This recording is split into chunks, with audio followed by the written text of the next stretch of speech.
Hey everyone, this is Sam. I'm here with Leah. Hello. We're going to be rewinding this amazing The Hobbit, The Battle of Five Armies trailer. First trailer. Yes. Looks good. Last movie in the Hobbit gosh. trilogy. Interestingly enough, we get to see 4 out of the 5 armies in this trailer, so we're going to be showing you those. Right from the start here, I don't know if you realize this, but during the events of The Hobbit, things turn to winter towards the end of it. And anytime you see snow on the ground, they're going to be in Dale, because Dale's up in the mountains, and that's where all the, you see a frozen river later in this trailer. And So stuff this like is a new location that we haven't seen before? Yeah, they kind of see it from a vista atop a mountain. It's like the wrecked city, and then it's in flashbacks in the other 2 Hobbit movies. But this is a wrecked city of men. You can kind of see there's a kerfuffle going on back there. And I can't tell if that's between elves and men, or if it's just men keeping maybe refugees back, because everybody from Lake Town has to retreat to Dale in this movie. And that's what's going on in this scene, too.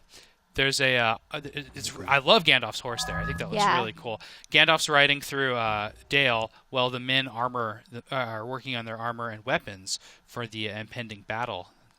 Looks really cool. It does look really cool. I think one of my favorite scenes in the entire trailer is actually the next one that's coming up. Oh, yes. We get to see There it is. Smaug as he destroys Rivertown.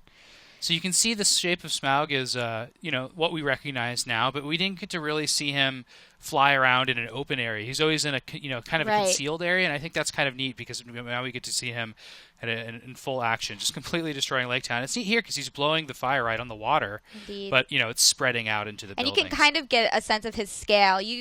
Like you were saying before in the other movie, you only saw him in this enclosed space and not really spread out, but you can just see how massive this dragon actually is from this scene and how destructive, he's going to be in the third movie. I'm looking forward to seeing more of that scene.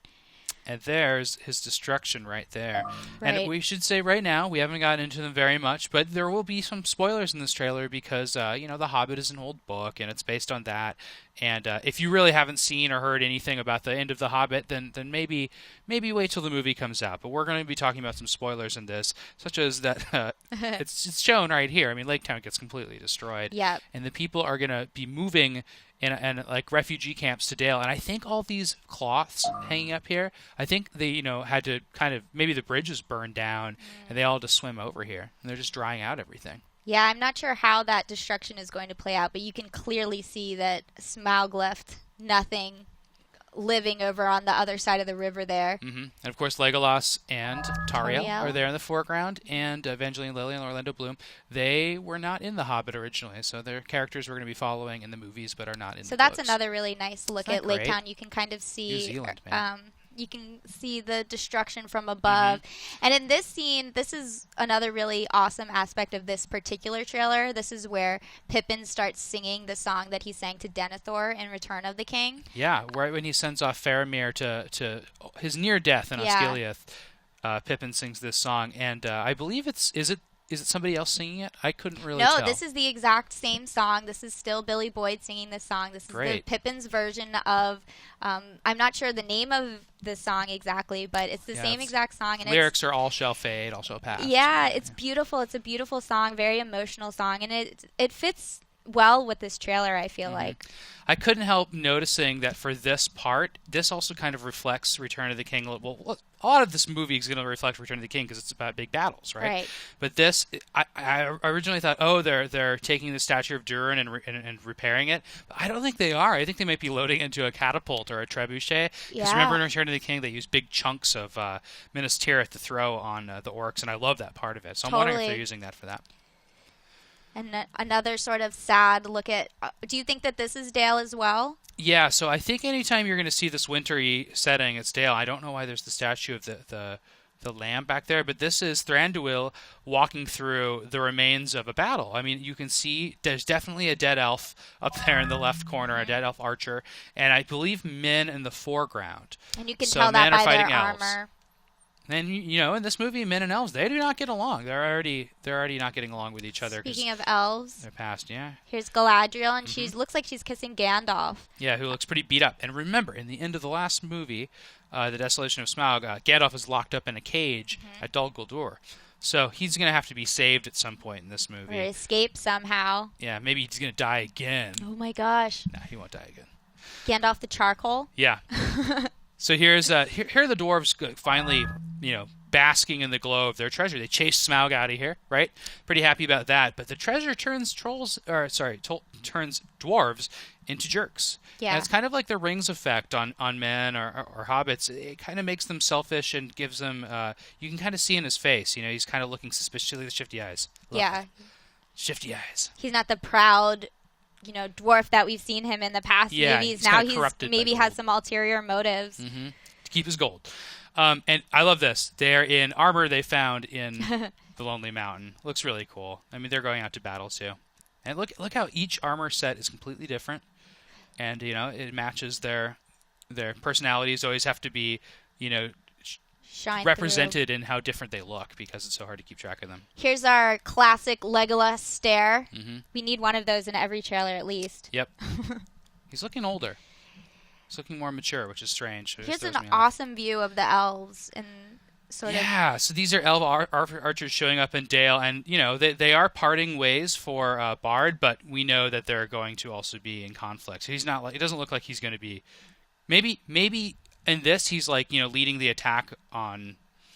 I don't know what's going on. I don't think they're going to join forces because the Battle of Five Armies. The whole point is that you see eagles, orcs, elves, men, and dwarves all fight each other, which sounds awesome. This particular scene also reminds me of the Two Towers, the moment when the elves show up at the last minute. Yeah, they show up at the last minute. They're wearing very similar armor. The armor's similar, huh? I love seeing sort of that not sort of a flashback, but kind of a callback to sort of the older. And you'll remember in the prologue of Fellowship of the Ring, back way in the past when there was the original battle with Sauron in Mordor. The elves have really cool spears and these old armor costumes. Yeah, I really like that. So here, a lot of cart action in this trailer. This scene must be the barrel scene of of the new movie of the Army of. It looks great. I love the frozen river. And look at these kind of like scraggly wargs chasing the cart. Yeah, I'm guessing that these are the wargs of this new movie. It's sort of the final version of what wargs will be like in Middle Earth because they've changed a lot. They've had so many different iterations from the older trilogy now to the they have to their this winter new coats. one. They're winter pigs. They're winter coats. Oh yes, maybe. Dogs get that. They get that scruffy under here. Yeah, maybe that's it. I'm not sure, but in the cart you cool. can see Dwalin and Dory for sure, and I think there's one other dwarf, and they're leaving the Lonely Mountain and heading for Dale. You can see in this original frame they're going towards Dale there in the distance. And I don't know if they're going with supplies or news. Like maybe they're going to warn that by the way, guys, we let out the dragon. There's a huge dragon coming. Although it looks, since it's cold now, it seems like there's going to be some time that takes place, because it wasn't cold when they got into the... That's true. The river wasn't frozen when they went into the like mountain. those rams that were... Oh, yeah, we should point that out. The cart is being pulled by rams. You're going to see those a little bit later in the trailer as well. Yeah, we'll talk more about those later. Goats. Everybody's saying war here. You can see it backwards and forwards. War. Yeah. Look at his helmet.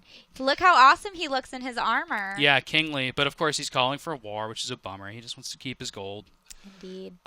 Here is Thranduil fighting orcs in Dale. So there's another clash of two different armies, not men and elves, but orcs and elves. So that's going to happen.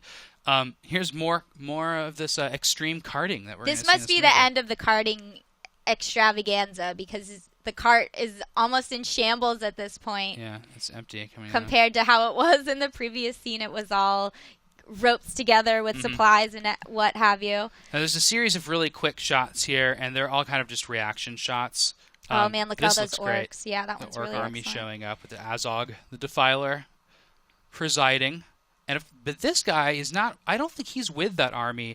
This is his name is Bolg, and he is the one who is at Dol Guldur when Gandalf is captured with Sauron. Yeah, and I think that's Dol Guldur in the background. You can see the kind of glow of fire back there. So we'll get to maybe see a little bit more of Sauron's origins. Oh in this yeah, film I think there's going to be a whole battle here too between wood elves and the orcs there. Here's almost one of the only times that we actually see Bilbo in the trailer. He's barely in it. He was in it at the beginning a little bit, but yeah, he isn't. He definitely doesn't seem like the star of at least this trailer. He probably is of the movie. Yeah, it's funny. He gets knocked out during the Battle of Five Armies in the book, just completely knocked out cold. So then you don't see any of the action. Oh. It's a conceit that's also used in Lord of the Rings when Merry and Pippin get knocked out at 2 different battles. But Peter Jackson's going to show us all the action anyway. Yeah. Look at these. Yeah, now we get to see the rams, the billy goats, the battle goats. These are the dwarves from the Iron Hills. They're from way far north, and they come in as reinforcements. Let me get a good frame here. And because they're from mountains, I think Peter Jackson chose to put them on these kind of mountain goats. I think it's really cool. Which is a great, smart, awesome idea. And they're proportionally their size, too, right? Because dwarves are a little bit smaller in aspect of the men. It reminds me of World of Warcraft. So there's going to be... Yeah, really? Yeah, the dwarves have goats as their mounts. There's totally going to be a lot of scenes like you mentioned in the Two Towers where army comes in at the last minute, I'm sure. And I don't think they're all going to meet at the beginning and then start fighting. I'm sure it's all going to be... grandiose entrances. And then, of course, we the men attacking. Get to see the Eye of Sauron at the very end here. Yeah, and I think the implication here is that Sauron, he's really interested in everybody here fighting each other. Right. I mean, it would be ideal if the dragon would kill a bunch of these people, and that would be like a super weapon for him. But it's also really good if the elves and the men take out each other. It makes it much easier for him. Yeah, absolutely. So he wants to encourage the warfare. This looks like a bridge in Under the Lonely Mountain where they're fleeing to, but I don't know why that's shown right after the eye. The scene with the eye. I mean, it could. Yeah, it's definitely they look dwarven like architecture. Dwarves. Yeah. I like this. Look how many archers there are. They just go. There's into the just distance. so many. I mean, between all the 5 armies, it just seems like there are a massive amount of different types of characters and creatures all fighting one another. Yep. I can't tell which of the 5 armies seems larger than the other. I mean, here we can see, I guess this is the elves again. Yeah, with Gandalf probably trying to say, like, you guys, it's probably, a standoff between the elves and dwarves as happens in the book. And he's, people are trying to say, like, guys, like, there's no need to do this big battle. Right. You guys can share the There's a dragon gold. coming. Well, this is after the dragon is, spoilers, dead. But they're all going to fight each other. More reaction shots. Yeah, I'm interested to see what Martin Freeman's role is actually in this movie besides getting knocked out. We'll have to see. He does the voiceover for the trailer, though, so it's still about a Hobbit. That about wraps it up. We have a lot more Hobbit coverage on IGN, and we're going to be seeing more and more. I'm sure there'll be another trailer in the coming months. I'm really excited for it. Movie looks good. For everything Hobbit and Tolkien Lord of the Rings, keep it locked here to IGN. Thanks. Thanks.